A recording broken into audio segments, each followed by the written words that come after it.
Oi, gente, bom dia! O Cotidiano está começando hoje, terça-feira. Nós vamos falar que aumentou o número de agressão entre os idosos aqui no Brasil. Eu vou conversar com uma advogada sobre os direitos dos idosos e a punição para quem comete esse tipo de crime.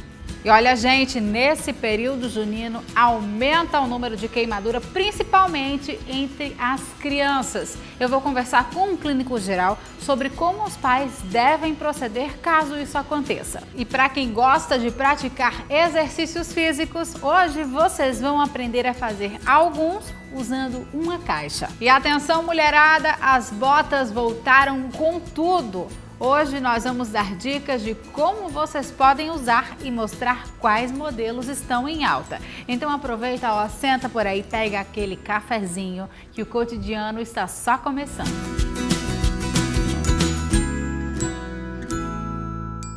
Você sabia que a cada 1 hora um idoso é agredido não só fisicamente, mas também psicologicamente? E por que será que isso acontece, hein? Eu estou aqui, ó, com Rita de Cássia, ela que é advogada e é presidente da Comissão dos Direitos aos Idosos da OAB Caruaru. Muito bom dia. Bom dia, Marcela. Seja bem-vinda ao Cotidiano para falar sobre um assunto que está repercutindo muito aí nas redes sociais. Eu não sei se você chegou a ter acesso, mas rolou um vídeo aí nas redes sociais em que o filho estava agredindo a mãe. E aí isso gera uma comoção, até porque as pessoas elas não têm noção desse dado que eu acabei de falar. A cada 1 hora, um idoso é agredido não só fisicamente, mas também psicologicamente. Isso é muito grave, não é, Rita? Gravíssimo. Realmente, esse vídeo foi algo que nos deixou totalmente estarrecidos. Uma idosa de 84 anos, agredido pelo filho, e quem filmou foi a própria companheira desse senhor, porque nem ela mesma conseguia mais conviver com aquele tipo de agressão. Para quem não sabe, essa idosa, ela é uma aposentada da Universidade Federal do Maranhão. Ela foi presidente do Rotary Club, ela é professora aposentada da rede estadual, ou seja, era uma pessoa que viveu a vida toda em função não só da família, mas de uma comunidade, de um estado. E essas agressões fizeram com que ele hoje esteja preso, vai responder por lesão corporal dolosa e o próprio promotor, quando ele for oferecer a denúncia, ele pode agregar mais crimes a essa condição.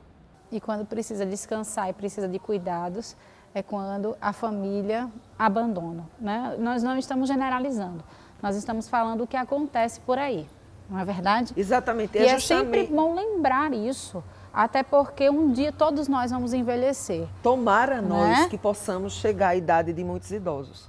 Né? Porque a vida que a gente leva é estressante, trabalho, corre para um canto, corre para o outro. A gente está num risco constante de falecer. Nós verificamos que esses idosos, que muitos estão nos asilos, hoje, pelo menos, eles têm um amparo emocional. Quando você visitar um lar, você vai ver que você pode levar fralda geriátrica, você pode levar material de limpeza, você pode levar tudo. Eles quase não entendem que você está levando isso para eles. Agora pare, dê um abraço, converse. Tem hora que a conversa não tem muito prumo, mas você percebe. E quando ele se sente à vontade, ele conta histórias lindas. Eu conheci uma idosa que ela tem 2 bonecas na cama. Maria das Dores e Maria Auxiliadora. Oh, meu Deus. São as filhas dela. E ela diz que, olha, não mexa com ela não, que ela é muito brava. Oh, meu Deus. Será que ela dizer que ela é brava não é o que ela sofreu dos filhos? É preciso entender que a violência contra o idoso é punível. Nós temos penas de 3 meses com multa a 12 anos, dependendo do crime que for cometido. Agressão física, agressão psicológica, a morte, porque o idoso pode morrer de negligência. Não se pode discriminar o idoso pela condição de vida. Por exemplo, o plano de saúde ele não pode simplesmente reajustar as mensalidades com base no critério idade. Ô Rita, me diz uma coisa, com relação às agressões, muitas vezes a família não tem a coragem de fazer a denúncia com uma esposa desse rapaz que estava agredindo a mãe. Mas o vizinho, ele pode fazer essa denúncia também. E a quem? A quem ele pode denunciar? A polícia, ao Ministério Público? Eles devem procurar quem? 80% das agressões sofridas por idosos dentro do lar são cometidos pela família. O vizinho, ou um amigo, ou qualquer pessoa, olha, existe o crime por omissão também. As pessoas dizem, não é comigo, mas você está se omitindo. Isso é crime também. Então, o vizinho pode denunciar ao Ministério Público, ele pode fazer uma denúncia na OAB, ele pode procurar o Disque Denúncia, o 3719-4545, ele pode ir numa delegacia, porque se eu não quero para mim, eu não posso dar ao outro. E a vulnerabilidade do idoso é muito grande. Agora, um dado que eu acho que é muito preocupante é que, apesar desse grande percentual de ser a família, quando o idoso é resgatado, que é levado à delegacia, que o seu algoz é preso, como recentemente ocorreu, acho que em Riacho das Almas, que a idosa era guardada porque a idosa virou um objeto. Meu Deus. Numa garagem que só tinha uma fresta e ele botava a comida como se bota um animal violento por debaixo. Meu Deus. E quando chegou na delegacia, o filho olhou para a mãe e disse, mãe, a senhora vai me deixar presa, é? Preso? Qual é a mãe que quer o filho? Coração de mãe, né? Aí, por mais que sofra. Ela não fez o boletim, ela não quis dar prosseguimento, porque é uma ação que precisa que ela represente. Não é o caso de um homicídio, porque independente de uma representação vai ocorrer, mas no caso de um estupro, idosos são estuprados também. Infelizmente, a gente vê isso. Então, estupro, agressão física, agressão psicológica. Então, quem estiver presenciando, quem souber de um caso, denuncie. Não seja cúmplice de um crime. Então, quando a gente precisa rever, tem leis que foram criadas, como o caso do Estatuto do Idoso, a Lei Maria da Penha, mas que precisam ser mais bem trabalhadas. Nós precisamos em Caruaru de uma vara especializada do idoso. Nós precisamos em Caruaru, quando eu digo em Caruaru, porque nós atingimos uma grande região, de uma delegacia do idoso. Nós precisamos rever, porque infelizmente as penas aos crimes cometidos com o idoso, nós pegamos por analogia do Código Penal. Mas a gente precisa ter uma legislação mais específica. Feito a Lei Maria da Penha. Sim. Os crimes contra a mulher eram norteados pela Lei 9.099, menor potencial ofensivo. E muitas vezes a gente encontrava aquele agressor que dizia, já trouxe, viu, a cesta básica. Eu lhe dou um murro hoje, entrega essa cesta básica. Amanhã eu lhe dou outro, entrega a outra. E hoje não. Tem uma lei específica para esse tipo de agressão. Então a gente precisa realmente buscar que o idoso tenha, quem comete um crime contra o idoso, ele possa e deva responder por aquele crime e que infelizmente, muitas vezes não é levado adiante porque a mãe não quer o filho, a avó não quer o neto, dentro de um estabelecimento prisional. Quando muitas vezes quem vive na prisão é ela. Com certeza. Obrigada, viu, querida? Nada. Adorei nosso bate-papo. Sempre às ordens. Até a próxima, se Deus quiser. Olha só, gente, os exercícios físicos estão ficando cada vez mais funcionais. E vocês podem fazer, inclusive, com objetos que vocês têm em casa. Hoje nós vamos mostrar para vocês que vocês podem usar uma caixa para se exercitar. Confere aí. Bom dia, Marcela. Estou aqui com Thomas Vinícius. A gente vai demonstrar alguns movimentos para a galera fazer em casa. Primeiro inicia com box jump. Então, vocês podem utilizar qualquer tipo de implemento que não corram o risco de correr, tá certo? Então eu indico aí um batente mais alto, uma escada, qualquer coisa que venha desafiar um pouquinho a sua subida. Então o aluno salta na caixa, estende completamente o corpo e volta para fazer o movimento. A gente tem algumas adaptações também, que é a subida. Então você sobe e desce fazendo o retorno da caixa.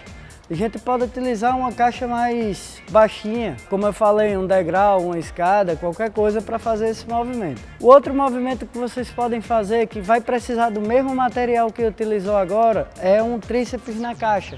Então você se posiciona na frente da caixa, coloca a mão na largura mais ou menos do quadril e faz uma descida com a extensão do braço. Então vocês estão fazendo aí um trabalho legal de tríceps e peitorais. E para finalizar as dicas de hoje, vocês podem fazer o push-up, que é a flexão de braço.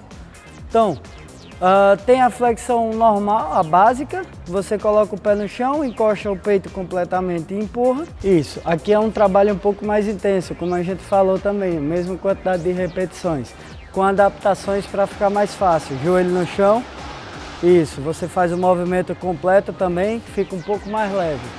E a segunda adaptação, com a mão na caixa, quanto maior a caixa, mais leve vai ficar e assim você vai fazendo a flexão também. Como vocês podem trabalhar? Em média de 5 a 6 séries, vocês podem fazer 10 saltinhos a 20 saltos. Podem fazer de 10 a 15 a 20 repetições de tríceps no banco e a mesma quantidade de repetições para a flexão de braço. Isso vai depender só da condição física que você tem e do dia também, porque tem um dia que você tá para trabalhar mais. Mas só lembrando que importante mesmo é lembrar que trabalhar com um profissional adequado é a principal forma de adquirir um condicionamento bom. Em vez de fazer qualquer tipo de exercício em casa, procura um espaço adequado para se fazer, ok? Obrigado e até mais. Wagner, muito obrigada, viu? Adorei as dicas, eu tenho certeza que os nossos telespectadores também adoraram. Agora eu vou para um rápido intervalo e na volta nós vamos mostrar que o número de queimaduras entre as crianças aumenta nessa época do ano. E como os pais devem proceder, hein? Eu vou conversar com um clínico geral sobre esse assunto. E nós vamos dar dicas de como vocês podem usar as botas. Me espera que eu volto rapidinho.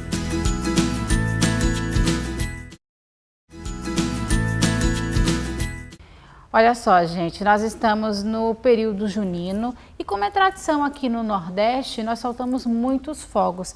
Só que o número de queimaduras, principalmente entre as crianças nesse período, aumenta em 70%. Por isso que os pais têm que ter muito cuidado e aí a gente questiona, como é que a gente deve proceder quando a criança é queimada com fogos? Eu estou aqui com o Dr. Francisco Chagas, ele que é clínico geral e vai responder todas as nossas dúvidas exatamente sobre queimaduras. Bom dia, doutor. Seja bem-vindo mais uma vez aqui ao Cotidiano, viu? Eu que agradeço o seu convite e estou à inteira disposição para responder e tirar todas as dúvidas. Geralmente, doutor, nessa época do ano, as crianças elas sofrem muitas queimaduras, porque soltam fogos. O que a gente deve fazer quando uma criança ou até mesmo um adulto ele sofre a queimadura? Perfeito. Isso é uma coisa tradicional aqui no Nordeste, usar os guentos, né?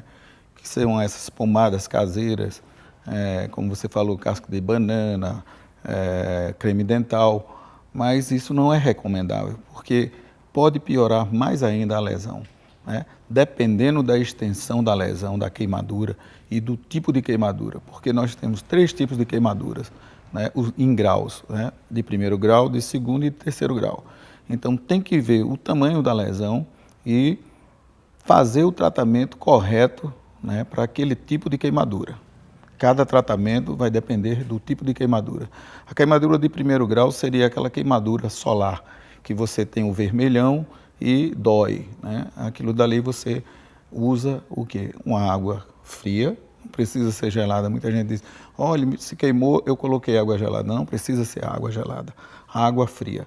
Coloca um paninho ali em cima daquilo dali e parte para uma unidade de saúde, para um profissional de saúde ver. Já na queimadura de 2º grau, o que é que acontece? É diferenciada porque a queimadura de 2º grau, ela queima a derme e a epiderme. Então, o que é que vai acontecer? Vai aparecer as bolhas e, às vezes, ela pode vir sem dor, mas a lesão é grave. E de 3º grau já é uma queimadura que tem que ter um profissional de saúde. Ela vai queimar os 3 tecidos, podendo até chegar ao tecido ósseo, e geralmente ela é indolor, porque ela queima as terminações nervosas. Então, isso tem que ser avaliado por um profissional de saúde. Doutor, geralmente tem aquelas queimaduras que elas ficam com bolhas. E aí é onde também a gente fica na dúvida. O que a gente deve fazer? Estourar as bolhas, porque automaticamente elas vão ser estouradas porque a gente vai passar a mão sem querer, ou quando veste uma roupa. Como é que a gente deve fazer com relação a essas bolhas? No caso das bolhas, já é uma queimadura de 2º a 3º grau, tá? Deixa de ser de 1º grau. Aquelas bolhas dali, quando é uma lesão muito grande, ela tem que ser debridada, geralmente por um profissional de saúde. Você faz o debridamento, você retira aquelas bolhas, porque ali dentro é um meio de cultura. Então, quando você tira aquilo dali e faz o tratamento e coloca uma pomada, e até às vezes é preciso o uso de um antibiótico, né, e analgésico. Esse é o tratamento, isso se faz dentro de uma unidade hospitalar por um profissional habilitado. Em casa, o que eu recomendo em casa é limpar, lavar com água corrente, né, na hora que foi a queimadura, que já começa a aparecer as bolhas, né, colocar um pano limpo em cima e conduzir a uma unidade de saúde. Doutora Maiara, ela quer saber se quando a gente sofre uma queimadura, pode colocar um band-aid ou até alguma gaze por cima para abafar. Pode, né, para se prevenir de uma contaminação, pode. Mas o recomendável mesmo é que ela lave aquela queimadura com água corrente, né, uma água fria, e coloque um pano limpo, como ela falou mesmo, uma gaze. O band-aid, a bandagem, não é dessa maneira que é feita. E só um paninho mesmo e procurar ir até uma unidade de saúde para um profissional de saúde ver, porque não é tão simples. Às vezes um tratamento de uma ferida por queimadura é demorado. Doutora Maíra, ela quer saber se analgésicos podem ser feitos logo após a queimadura, já que dói tanto. Perfeito, pode sim, é recomendável. O uso do analgésico é recomendável. Em qualquer tipo de queimadura se usar, porque é uma coisa muito dolorida. E para o paciente fica muito incomodado. Pode-se usar os analgésicos. O senhor falou que não pode usar pasta de dente, manteiga, casca de banana, porque isso daí nada é a mesma coisa, viu, gente? A gente tem que usar a água corrente. Isso. Mas no caso daquela queimadura de fogos com crianças, que também vem, a pele ela queima também, não é só aquela queimadura tradicional, mas quando tem aquela queimadura que fica pretinho, como é que a gente deve proceder? O que a gente deve fazer? Olha, veja bem, eu recomendo que na farmacinha caseira sempre tenha lá uma pasta d'água. A pasta d'água é a mais usada, porque ela é friinha, quando coloca ali vai dar um alívio muito grande. E se não tem aquilo dali, é aquela recomendação. A água fria, abre uma torneira, coloca a mão da criança ali embaixo e deixa ali por alguns minutos, porque aquilo dali vai facilitar e vai tirar um pouco da dor. E enrolar com um pano limpo, uma toalha, um cobertor e conduzir ao hospital o mais rápido possível. Tem alguma parte do corpo onde as queimaduras requer algum cuidado? Claro, é uma das partes, né, na face, né, tórax, são lugares que frequentemente acontecem as queimaduras. E nesse período junino, a criança vai soltar um rojão, aí está muito perto aquilo dali, e tem que ter muito cuidado, né? Bater nessa região da órbita aqui dos olhos, isso é uma queimadura perigosa, uma queimadura que pode deixar sequela para o resto da vida. Então tem que ser muito bem, quando você pensar em dar a uma criança um fogos, tem que estar de perto, tem que estar muito vigilante, porque os acidentes acontecem nesse período. Para você ter uma ideia, 70% aumenta agora nesse período junino. As queimaduras, as crianças chegando nas emergências com queimadura. Tá certo, então, doutor, olha só, essa festa é muito bonita, ninguém aqui está dizendo que não é para deixar de soltar fogos, a gente só está alertando porque é uma coisa que acontece muito, queimadura, e em criança principalmente, é que a gente tem que ficar atento e ter muito mais cuidado. Obrigada, viu, doutor? Eu que agradeço. Bom dia, até a próxima. Para você também. Tchau, tchau. Atenção, mulherada, as botas estão super em alta agora nesse período. Existem vários modelos, só que tem muita gente que tem dúvida de como usar. Por isso que nós convidamos a Mariana, que vai dar todas as dicas pra gente agora. Não é isso, Mariana? Bom dia, Marcela. Bom dia a todos. Meu nome é Mariana Lima. Eu sou empresária no ramo de calçados e eu estou aqui para dar uma dica sobre botas para vocês. Como estamos dando início aos festejos juninos, essa dica vai para quem ainda não tem muito costume com usar botas. Estamos aqui com as botas country de cano curto. É uma ótima pedida para aquelas que são baixinhas, que são altinhas, que nunca usaram botas. E essa daqui é uma ótima opção tanto para o dia quanto para a noite. As botas country têm um ótimo saltinho, elas são extremamente confortáveis e compõem qualquer look, desde a noite até o dia. Aqui eu tenho um estilo de pretinha muito básica que você vai usar com qualquer tipo de roupa, com vestido, com calça skinny, que fica a boca bem apertadinha aqui na botinha e vai valorizar bastante sua perna. Você pode usar com vestido, pode usar com shortinho folgado, colocar um camisão jeans por cima, vai ficar muito bacana. E para as mulheres que optam por não mostrarem as pernas, podem usar essas botinhas com calça ou com meia calça também, com calças legs. E aí vai do seu estilo, escolher para você se sentir mais confortável. Qualquer escolha será uma ótima opção. E para as mais ousadas, nós temos esse estilo, um estilo country de montaria, que valoriza muito a perna. E aqui você tem a opção de usar ela mais comprida e mais curtinha também. Esse estilo de bota você pode usar com vestido, pode usar por cima da calça jeans também, fica muito bacana. Esse salto é extremamente confortável, você vai aguentar a noite inteira numa festa e vai se sentir super confortável, sem contar que é um símbolo de sensualidade e você vai se sentir extremamente confortável. Agora vamos falar sobre a queridinha do momento, que é a bota over. Ela compõe looks democráticos, compostos, sem perder a sensualidade. Essa bota é ideal para mulheres altas, mas não que as de média estatura também não possam usar, assim como eu. Mas muito cuidado na hora de comprar. É sempre bom que ela fique um pouco mais acima do joelho. Mas também existem botas do cano mais curto, assim todas podem utilizar dessa moda. Bem meninas, essas foram as minhas dicas sobre botas, espero que tenham ajudado vocês. Usem e abusem das botas independente do estilo e um ótimo São João a todas!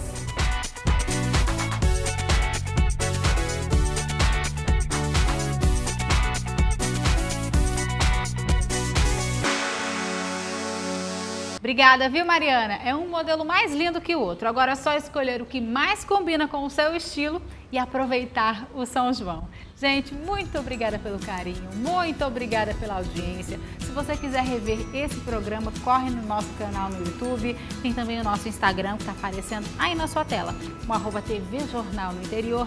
E a nossa página no Facebook, vai lá, curte e fica por dentro de tudo que acontece aqui na telinha da sua TV Jornal. Um beijo para vocês, fica com Deus e a gente se encontra amanhã às 11h05. Tchau, tchau.